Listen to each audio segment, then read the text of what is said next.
बिस्मिल्लाहिर्रहमानिर्रहीम, अस्सलाम वालेकुम। मैं हूं सैबी काज़मी, आप देख रहे हैं फेसबुक और यूट्यूब। जुमे का मुबारक दिन इंशाल्लाह इमरान खान की आमद होती हुई नज़र आ रही है, क्योंकि नवाज शरीफ की रवानगी का आबाई वतन ऐलान भी होने जा रहा है। अफसरान खान के पास पहुँचने की तैयारी में भी, और नून लीग ज़िमनी इंतखाबात में साफ इनकार कर रही है, क्योंकि मामलात बिगड़ चुके हैं। 20 अप्रैल खान को अदालत में पेश करने का हुक्म भी है, और बड़ा हुक्मनामा कोर कमेटी की हदायत के मुल्क भर में जलसे जुलूस, लाहौर का मरकज़ी ऑफिस जो 9 मई से बंद है उसे भी खोलने की पटिशन है। अमेरिका में 50-0 की तादाद में पाकिस्तान के मामलात पर जो कांग्रेसमैन के वोट और यूरोपीय यूनियन की तरफ से, बरतानिया की तरफ से दबाव, इन मामलात से क्या हासिल होगा, मुआशी मसाइल से किस तरह चीज़ें हल होती हैं, मैं उसकी आपको बहुत बड़ी मिसाल दूंगा। अगले कदम क्या होंगे इनके, हालात बदलने की तारीख 25 और 30 बहुत अहम है। प्रोडक्शन ऑर्डर खान का आपने देख सुन लिया। फजल रहमान खैबर पख्तूनख्वा की सीट क्यों मांग रहे हैं। पंजाब असेंबली में मलिक अहमद खान को अपोजिशन लीडर बना दिया गया, नोटिफिकेशन जारी हो गया, और लेकिन कौमी असेंबली में अभी तक मामला तय नहीं हो रहे। फौजी अदालतों की समात भी उनके खिलाफ शुरू होने जा रही है। 6 रुकनी बेंच, काजी फायज खुद इसमें शामिल, और ये चंद दिनों में बहुत सी चीज़ें काजी फायज के किरदार के बारे में भी खुलकर सामने आएंगी। और क्रिकेट में अंडों की लाइन लगाने के बाद शाहिद अफरीदी, एक दफ़ा सियासत में जिस तरह आपको याद होगा मुसरत शाहीन लॉन्च हुई थी, और मुआशी मसाइल किस तरह अफरीदी को भी घुटनों पर ले आई, इसी तरह मईशत किस तरह इसके सहूलतकारों भी घुटनों पे लाएगी। तफसील मैं आपको बताता हूँ। अडयाला जेल का फिरौन, माफ़ कीजिएगा, सुपरिटेंडेंट जेल जो है वो शेर अफजल के सामने बेबस। डिस्ट्रिक्ट में भी अली अमीन गंडापुर, अली मोहम्मद खान, शहरयार अफरीदी, मुराद सईद, इनके खिलाफ जो पर्चे थे लॉन्ग मार्च के, उन पर बड़ी तफसील से समात हुई, और IG की तैनाती पर वफाक और KP में मसला शुरू हो गया। घरों में बिजली हो ना हो, लेकिन अवाम पर बिजली गिराने के तैयार हैं, और PIA को कोड़ियों के भाव बेचने का मंसूबा बिल्कुल आखिरी मराइल में। शाह महमूद कुरैशी की एहलिया, आज उन्हें मुलाकात नहीं करने दी जा रही, कह रहे जी ऊपर से हुक्म आया है। लेकिन सबसे पहले जिस तरह जंगल में आपको पता है शेर चहलकदमी के लिए निकले ना, तो जंगल के जो छोटे छोटे जानवर हैं, गीदड़, लूमड़ी, चूहे, ये आपको वहाँ से दुम दबाते भागते हुए नजर आते हैं। उससे पता चलता है शेर आ रहा है। तो अब लंदन भागने की जो मियाँ साहब की तैयारी है, और इलेक्शन से भागने की तैयारी है, ये बता रही है कि शेर की आमद होने लगी है। ज़िमनी इंतखाबात में राना मशहूद, जावेद लतीफ़, ख्वाजा सादी, सब लोग हिस्सा लेने से इनकार कर रहे हैं। 5 लोगों ने इनकार कर लिया। एक तो इबरतनाक शिकस्त का, दूसरा ये समझते हैं खामोशी में इनकी आफियत है, क्योंकि नवाज शरीफ ने भाग जाना है, वो तैयारी में है। और नवाज शरीफ को जो ही अमेरिका से इशारा हुआ कि हुकूमत बदलने वाली है, अदम एतमाद आने वाली है, तो नवाज शरीफ ने एक दिन भी नहीं गुजारना, ये जानते हैं। इसीलिए कोई इस निज़ाम का हिस्सा बनने पर तैयार नहीं। देखिए, जो इंटरनेशनल दबाव है वो आपकी सोच से ज़्यादा बड़ा हो गया। इन्हीं लोगों से डील करके नवाज शरीफ पाकिस्तान आया। अब इसे अंदाज़ा हो गया लोग पीछे हट रहे हैं। बाइडन की हुकूमत जाने के बाद इसका कोई वाली वारस नहीं रहना। अरब दुनिया खुद ब खुद छोड़ देगी, अदम एतमाद भी आएगी। पीपल्स पार्टी तो पहले ही 2 कदम पीछे है। और याद रखें, पीपल्स पार्टी के बिलावल के अमेरिका के साथ बड़े गहरे ताल्लुकात हैं। एक फ़ोन आना है, जो मुशाहिद हुसैन ने भी कहा, तो ये अदम एतमाद लाने के लिए वही जरदारी जो सिंध हाउस में मंडियाँ लगाता रहा, खुद पीछे हट जाएगा, और ये सारा निज़ाम आपको ताश के पत्तों की तरह बिगड़ता हुआ नजर आएगा। पाकिस्तान की आवाम को सिर्फ अपना हौसला इकट्ठा रखना है, जान मारनी है, मेहनत करनी है, अपना हक लेना है, खान को हर सूरत में इंशाल्लाह रिहाई दिलवानी है। ये फड़फड़ाते हुए चिराग बुझने के आखिरी मनाज़िर हैं। आप लोगों ने घबराना नहीं इंशाल्लाह। अभी अमेरिका से आपको तफसील बताऊँ, ये बड़ा अहम मामला है। इनकी टांगें कांपती ही वहाँ से हैं जहाँ से मामला शुरू हो। ये जो कांग्रेशनल हियरिंग आप लोगों ने देखी, ये मामला सिर्फ यहाँ पर ख़त्म नहीं हो, ये पहला मरहला है। ये जो कांग्रेशनल हियरिंग थी, इसके बाद दूसरा मरहला सेनेट की हियरिंग में जाएगा ये मामला। और यहाँ ओवरसीज़ पाकिस्तानियों को किरदार को सराहें। पहले माजी में हमेशा आपको पता है तस्वीरें खिंचवाई जाती थी।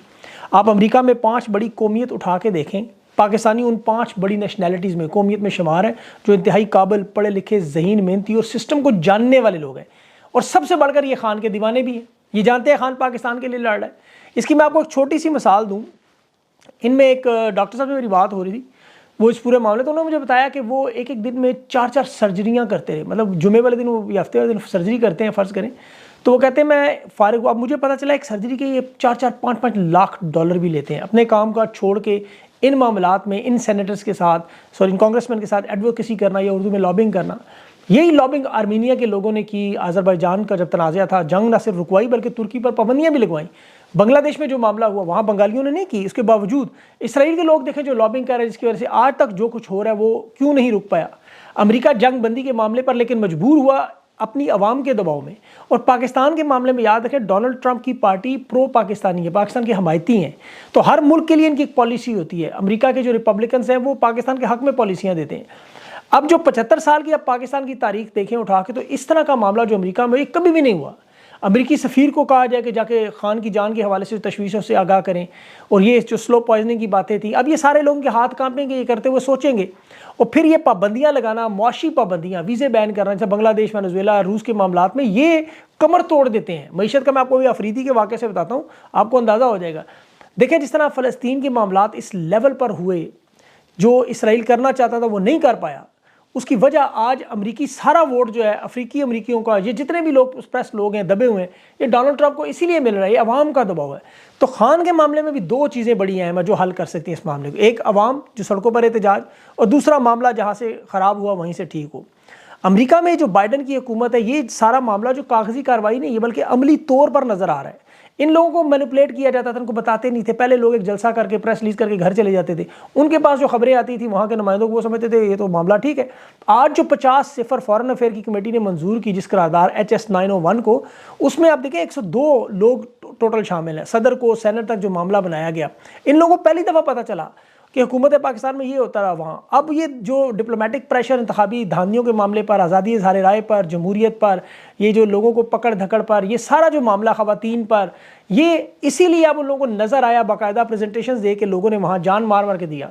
आज फॉरेन अफेयर्स की देखें जो मुलाकातें हो रही हैं, अब डेलीगेशन पूरा वफ्त आके फॉर्म 45 भी पाकिस्तान चेक करने के लिए धांधी के लिए तैयार हो गया है।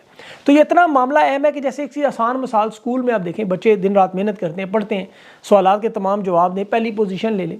अब स्कूल वाले उसका सर्टिफिकेट छीन के क्लास के सबसे नालायक असातिज़ा की तौहीन करने वाला, माहौल को ख़राब करना, बदतमीज़ गंवार बच्चे को जिसे स्कूल में ही नहीं होना चाहिए उसे उठा के पहली पोजीशन दे दे।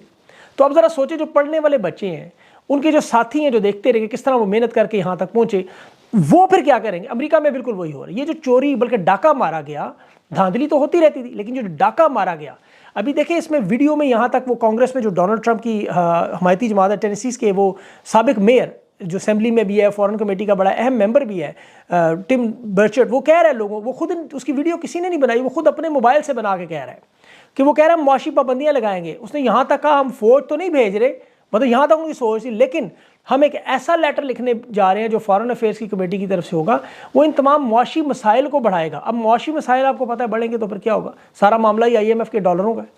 अमेरिका ने एक दफ़ा मिलकर यूरोपीय यूनियन के साथ किया तो अरब दुनिया खुद मजबूर हो जाएगी उनके साथ खड़े होने पे, तो फिर आपको ये सारे ताश के पत्ते की तरह टूटते हुए नजर आएंगे। अब यहाँ तहरीक इंसाफ को भी अपना बड़ा अहम किरदार है, उनकी जो खामोशी बुजदली है, नशिस्तें जा रही हैं। अब उमर यूब साहब अपोजिशन के लीडर बने हुए, देखें जैन कुरैशी जो पार्लिमानी लीडर है, शेर अफजल APC के चेयरमैन, लेकिन लोगों को नोटिफिकेशन जारी नहीं किए जाते, सीटें फिर भी खींची जा रही, सेनेट के लोगों को अंदर नहीं आने दिया जा रहा, शाह महमूद से मुलाकातें नहीं करने दी। अब ये खैबर पख्तूनख्वा में देखें आप तो वहाँ सिर्फ 2 बंदे हैं नून लीग के, उन्होंने पूरी असेंबली सर पे उठाई है। पंजाब असेंबली में 115 बंदे, इसमें कोई शक नहीं कि जुल्म और जबर इन पे बहुत है। वो एक हाफिज फरद बेचारा बोला, ज़ोरदार आवाज़ में उसे उठा लिया उन्होंने। अब ये तकरीबन 10 दिन हो गए हैं, वो अभी तक बेचारा जो चिल्ला काट रहा है। इसके अलावा आपको बड़ी खास आवाज़ें इसी वजह से नहीं, लेकिन लोगों को सामने आना होगा। हमाद अजहर के बाद अब तहरीक इंसाफ का पंजाब का रहनुमा को तगड़ा साली अमीन गंडापुर की तरह अनाउंस करना पड़ेगा, फ्रंट फुट पे आगे खेलना होगा, अदालतों में अपने मामलात को खुल के लाना होगा। खान की देखें ख्वाहिश है कि काजी फायज के पास ये तमाम केसेस लगें ताकि इसकी असलियत आवाम के सामने आए। वैसे तो फौजी अदालतों के खिलाफ केसेस में आ जाएंगी, लेकिन ये खान चाहता है कि तमाम मामलात में खुल कर एक दफ़ा आवाम जान जाए कि ये अदालती ड्रामे कहाँ तक हैं, किस हद तक है, ये बात खुल जाए। अब जहाँ तक देखें लोग समझते हैं नवाज शरीफ का केस और इमरान खान का, इसमें बहुत बड़ा फ़र्क है। नवाज शरीफ ने भी समधी अपने को लगाने की कोशिश की, वज़ीर ख़जाना ताकतवर लोगों ने ना की, वो चुप कर वज़ीर ख़ारजा पे तैयार हो गया, उसी तनख्वाह में बेटी को वज़ीर आला पे तैयार हो गए। जबकि खान ने अली अमीन गंडापुर के नाम पे जो बाकायदा कांटा लगा था, खान ने उसी को वज़ीर आला मुकर्रर करके दिखाया। यही वजह है कि आज खैबर पख्तूनख्वा में जो 10 लाख का सेहत कार्ड, पनागाहें, रमज़ान पैकेज नज़र आ रहा है, जबकि यहाँ टिकटॉक वीडियो नज़र आ रही है। क्योंकि ये करप्ट लोग हैं, आपको पता है, केसेस दूर करवाने, इक़्तिदार में आना, फिर केसेस ख़त्म करवाना, नैब तरमीम करवानी, पैसे बनाना, दुनिया के 5 बड़े-आज़मों में जायदादें बनाना और भाग जाना, फिर वापस आना, डील करना, दोबारा इक़्तिदार में आना, अपार्टमेंट बनाना, सोलर एनर्जी के नए मनसूबे ले आना। इनका मकसद ही है, बार बार यही रिपीट होता जा रहा है। नवाज शरीफ देखें जब से वज़ीर आज़म आया, आप देख लें 3 मरतबा वज़ीर आज़म बना है, इंटरनेशनल मीडिया में कोई उसका इंटरव्यू, कोई उसकी प्रेस कॉन्फ्रेंस, पाकिस्तान की सियासत को छोड़ें, फ़लस्तीन के बारे में उसका बयान हो, कोई इंटरनेशनल मीडिया पे देखें वज़ीर आज़म रहा है ना 3 मरतबा, कोई प्रेस कॉन्फ्रेंस कर दे, कोई बात कर दे, लेकिन कभी भी नहीं करेगा। इल्ज़ाम किस पे? इमरान खान तहरीक इंसाफ पे। हालांकि खान ने तो उम्मत मुस्लिमा का मुकदमा लड़ा, 15 मार्च इस्लामोफोबिया का दिन मंजूर कराया, अलकायदा ट्रस्ट बनाया। फ़लस्तीन के मामले पर आप देख लें, लोगों से पूछे ज़रा फ़लस्तीन के, मैंने तो मेरे तो प्रोग्राम पढ़े हैं, मैं उनसे बात करता हूँ, सब जानता हूँ वो क्या जानते हैं इमरान खान के बारे में। ये 3-3 दफ़ा वज़ीर आज़म रहने के बावजूद ये लोगों की हालत ही है, देख लें।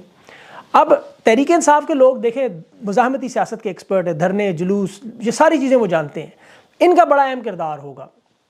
अब शाहिद अफरीदी का बड़ा चर्चा हो रहा है, उस पर तो मुझे शेर याद आता है कि वो जो चूस के माफ़ कीजिएगा बोल के लब आज़ाद है तेरे, ये बंदा जब बोलता है तो इसकी बातों में भी आपको इसकी क्रिकेट की परफॉर्मेंस नज़र आती है। ये समझते हैं कि जी शलवार कमीज जिसको भी पहना दें खिलाड़ी को वो इमरान खान बन जाता है। अगर ऐसा होता तो गौतम गंभीर आज नरेंद्र मोदी की जगह वज़ीर-ए-आज़म होता, उनसे बड़े बड़े खिलाड़ी हैं हिंदुस्तान में। ये कहता है जी NRO वज़ीर-ए-आज़म ने इदारों को देना चाहिए। ज़रा अंदाज़ा करें इसकी सोच इस बंदे की। ये पढ़े लिखे एक तो होते नहीं, सीखते भी नहीं, अफरीदी भी उन्हीं में शामिल है। ये असल में विकेट के दोनों तरफ खेलने की कोशिश कर रहा है। इसे लगता है एक सांस में मैं खान को अपना आइडियल बना लूँ, दूसरे सांस में मैं चोरों को, मुजरमों को, डाकुओं को कह दूँ कि पंजाब में बड़ा अच्छा काम किया है। एक तरफ मैं कह दूँ इदारे NRO देंगे, दूसरी तरफ मैं कह दूँ कि इमरान खान बड़ा अहल बंदा है। तो ये डबल गेम करने की मुसरत शाहीन है, जिस तरह उसको लॉन्च किया गया था एक दौर में। शाहिद अफरीदी मौशी अब देखें लात पड़ी पेट पे तो फ़ौरन बयानात इसने देने चाहिए। पहले भी इमरान खान के बारे में बड़ी बातें करता रहा, इसने बड़े बड़े नखरे उठाए हैं लोगों के, और उठाने में तो वैसे भी मास्टर है। अब इसने रेस्टोरेंट जब खोला, इसकी ब्रांड की बाइकआउट लोगों ने की, तो अब पैसों के हाथों मजबूर होकर फिर वही घबराई हुई आवाज़, लरसती हुई, कांपती हुई शर्मिंदा आंखें, मुंह देखे मुंह से पता चल रहा है ये पाकिस्तान की आवाम को बता रहा है क्योंकि उसका रेस्टोरेंट का बाइकआउट ना हो।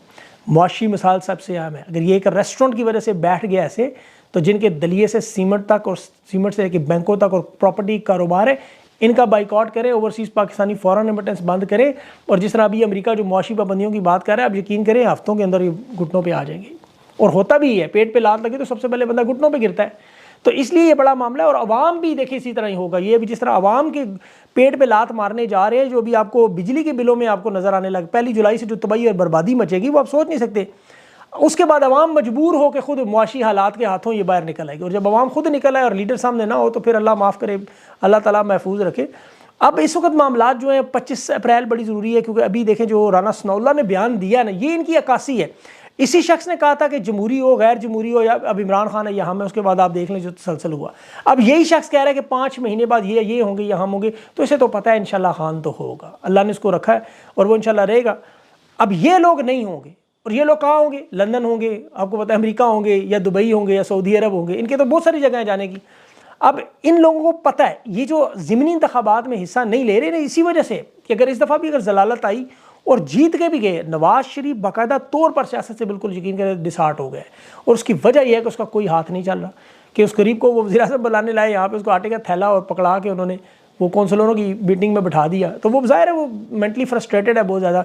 और बेटी को भी आपको पता है काबिलियत है नहीं, उन्हें भी किसी ने कह दिया आपने बस वो कासिम, क्या नाम है उसका, अहमद नदीम कासमी साहब, अच्छा भला लिखने वाला बंदा था, वो वायगरा के जिसके केस बने थे जिसमें, वो इसको कह रहा जी कि ये सूबे की माँ है। भाई माँ अल्लाह माफ़ करे होंगी तो आपकी होंगी, लोग सूबे की कैसे हो सकती हैं? वो नानी है उस उम्र में। लेकिन जो सबसे बड़ा मामला है कि ये उन्हें कह रहा है कि टिकटॉक की वीडियोज़ बनाएं आप, और वो लगातार वीडियो पे वीडियो डाली जा रहे। कभी उन बेचारे वो जो पांडा फूड वाली जो ख़वातीन बचियाँ हैं उनको खड़ा कर लेना, कभी किसी के घर पहुंच जाना, कभी मतलब ये अजीब अजीब ड्रामे नज़र आ रहे हैं। कभी वो पौधे जिस तरह खान लगाता था, वो बार बार पौधे लगाने के लिए कारपेट पे बैठ गए। बहरहाल इनकी किस्मत में आपको पता है ऑडियो वीडियो की सनद ज़ाहिर उसके इनके अलावा चलती नहीं, ऑडियो वीडियो का काम है सारा। आज मेरा बड़ा अहम इंटरव्यू है अलीमा खान साहिबा से, और आज मैंने उनसे वो सवाल पूछने हैं जो आप लोग मुझे कमेंट्स में बार बार पूछते हैं, ख़ास तौर पर जो तहरीक इंसाफ की लीडरशिप में कौन कौन से लोग जो है वो सही हैं, कौन से नहीं हैं। उनसे ज़्यादा बेहतर कोई नहीं बता सकता। मैं आज सीधे ओपन स्ट्रेट क्वेश्चन पूछूंगा, आप लोगों ने ये इंटरव्यू लाजमी चेक करना है। और इस इंटरव्यू में जो खास तौर पर अमेरिका में जो मामला हो रहा है उस पर भी उनकी पूरी तफसील से आपके सामने जो है ना मौक़िफ़ खान का उनका रखेंगे। आपने उसको ज़रूर चेक करना है। 1-2 घंटों में इस वीडियो के बाद वो आ जाएगा, ज़रूर चेक कीजिएगा और मुझे अपना फीडबैक दें। अपना ख्याल रखें, मुझे इजाज़त दें। अल्लाह हाफ़िज़।